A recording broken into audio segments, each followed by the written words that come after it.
പിന്നീട് ഒരുപാട് ആൾക്കാരുടെ അടുത്ത് ലിസ്റ്റും പറഞ്ഞ പോലെ ഒരവസരം ചോദിച്ച് ഇങ്ങനെ നടന്ന് 2 തവണ ടെസ്റ്റ് എഴുതി പാസ്സാകാതെ പോയ ഒരാളാണ്.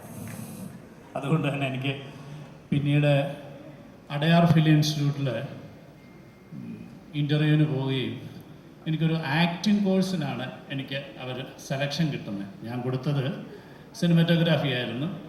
പക്ഷെങ്കിൽ ഫിസിക്സും ഒക്കെ ആണ് വേണ്ടിയിരുന്നത്.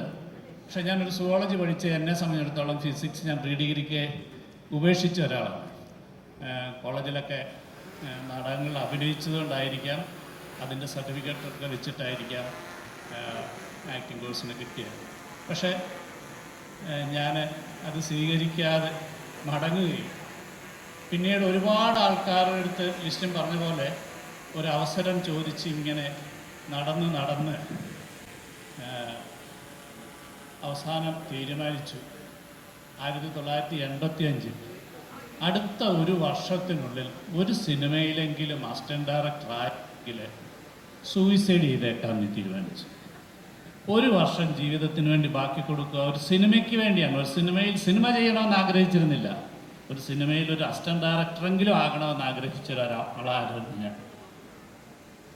അങ്ങനെയാണ് 1986 നമുക്ക് പാർക്കാൻ മുന്തിരിത്തോപ്പുകൾ എന്ന് പറയുന്ന നമ്മളെ ഏറ്റവും ആരാധിക്കുന്ന സ്നേഹിക്കുന്ന പത്മനാഭൻ സാറിനോട് ഒരവസരം ലഭിച്ചതുകൊണ്ടാണ് എനിക്കിങ്ങനെ ആയുസ്സോടെ നിൽക്കാൻ കഴിയുന്നത്. അപ്പം നേരത്തെ ലിസ്റ്റിനും പലരും സൂചിപ്പിച്ച പോലെ സിനിമ എന്ന് പറയുന്നത് പലപ്പോഴും നമ്മുടെ തൊഴിലല്ല. എൻ്റെ അടുത്ത് ഞാൻ ഡോക്ടർ രാജൻ സാറിനോട് വർക്ക് ചെയ്തതിന് ശേഷം മറ്റ് പലരുടെ അടുത്ത് വർക്ക് ചെയ്യാൻ സാധ്യത വരുമ്പോൾ ഒരു പ്രാവശ്യം ഞാൻ എൻ്റെ ഗുരുവിനടുത്ത് ചെന്ന് ചോദിച്ചു, ഇങ്ങനെ വേണുനാഗവള്ളി വിളിച്ചിട്ടുണ്ട് വർക്ക് ചെയ്യാൻ, പൊക്കോട്ടെ സാറേ എന്ന് ചോദിച്ചു. പൊക്കോളൂ, പക്ഷേ ഇതൊരു തൊഴിലാക്കരുത്. സിനിമ ഒരു തൊഴിലല്ല. കാരണം സിനിമ അതിനും മുകളിലാണ്. തൊഴിൽ നമ്മളെപ്പോഴും ഒരു കാലഘട്ടം കഴിയുമ്പോൾ നമ്മൾ റിട്ടയർ ചെയ്ത് നമ്മൾ സ്വസ്ഥമാകാറുണ്ട്. എനിക്ക് തോന്നുന്നൊരു കലാകാരനും കലാകാരികൾക്കും ഒന്നും അത്തരം സ്വസ്ഥതയില്ലാത്ത ജീവിതത്തിലേക്കുള്ളൊരു യാത്രയാണ് നിങ്ങൾ തുടങ്ങുന്നതെന്നാണ് ഞാൻ പറയുന്നത്. കാരണം ആടുജീവിതം പോലെ ഒരു സിനിമ ചെയ്ത് ഞാൻ എത്ര അവാർഡ് കിട്ടാഞ്ഞിട്ടല്ല, ഞാൻ എൻ്റെ അടുത്ത സിനിമയെക്കുറിച്ച് ഞാൻ അസ്വസ്ഥനാണ്. കാരണം അടുത്തതെന്താണ് എൻ്റെ സിനിമ എന്നുള്ളതാണ് എൻ്റെ ഏറ്റവും വലിയ വെല്ലുവിളിയായിട്ട് മാറുന്നത്. അപ്പം ജീവിതത്തിൻ്റെ അവസാനം വരെയും ഈ ഒരു ചലഞ്ച് ഏറ്റെടുക്കുവാനായിട്ടുള്ള ആദ്യ പാഠം കുറിക്കുന്ന നിമിഷങ്ങളാണ് ഇന്ന് നിങ്ങളുടെ മുന്നിലേക്ക് എത്തുന്നത്. അപ്പം അത്തരത്തിലുള്ള ഭാഗ്യം, പ്രത്യേകിച്ച് ഒരുപാട് ട്രെയിനികൾ, ഒരുപാട് വ്യത്യസ്തരായ ആൾക്കാർ പല രംഗത്തു നിന്ന് വന്ന് നിങ്ങളെ ട്രെയിൻ ചെയ്യിക്കാൻ വേണ്ടി വരുന്നു.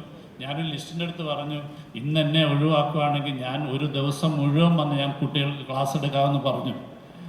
പക്ഷെങ്കിൽ എനിക്ക് തോന്നുന്നു ഈ അവസരം എൻ്റെ അടുത്ത് എൻ്റെ ക്ലാസ് എടുക്കണ്ട എന്നുള്ളതുകൊണ്ടായിരിക്കും ചിലപ്പോൾ ലിസ്റ്റും പറഞ്ഞ് ഇന്ന് തന്നെ വരണമെന്ന് പറഞ്ഞു. ശരി, ഞാൻ ആയിക്കോട്ടെ എന്ന് പറഞ്ഞു. അപ്പം കാരണം അങ്ങനെ വിദ്യാർത്ഥികളോടും പുതിയ തലമുറയോടും സിനിമയോടും ഒക്കെ സംസാരിക്കാൻ ആഗ്രഹമുള്ള ഒത്തിരി ആൾക്കാരാണ് ഇവിടെ ഇരിക്കുന്നവരൊക്കെ. അപ്പം അത്തരത്തിലുള്ള വലിയ അവസരങ്ങൾ ലഭിക്കുന്ന ഈ ഒരു ഇൻസ്റ്റിറ്റ്യൂട്ടിൽ ഭാഗവാക്കാകാൻ നിങ്ങൾക്ക് ഓരോരുത്തർക്കും കഴിഞ്ഞു എന്നുള്ളത് നാളത്തെ സിനിമയോടുള്ള നിങ്ങളുടെ മോഹമല്ല അതിമോഹം എന്ന് വെച്ച് കഴിഞ്ഞാൽ ഭ്രാന്ത് പിടിപ്പിക്കുന്ന മോഹം ഉണ്ടാവണം. അവിടെയാണ് നിങ്ങൾക്കെല്ലാം ഏറ്റവും മുന്നിലേക്ക് എത്താൻ കഴിയുന്നത്. അല്ലാത്തവരൊക്കെ ചിലപ്പോൾ ആത്മഹത്യയോ ഒക്കെ ചെയ്യേണ്ടി വരുന്ന അവസ്ഥയിലേക്ക് പോകും. കാരണം നമുക്ക് ജീവിതം അത്രയധികം ജീവിതം വളരെ സുന്ദരമാണ് ജീവിക്കാൻ അറിയാമെങ്കിൽ. Thank you.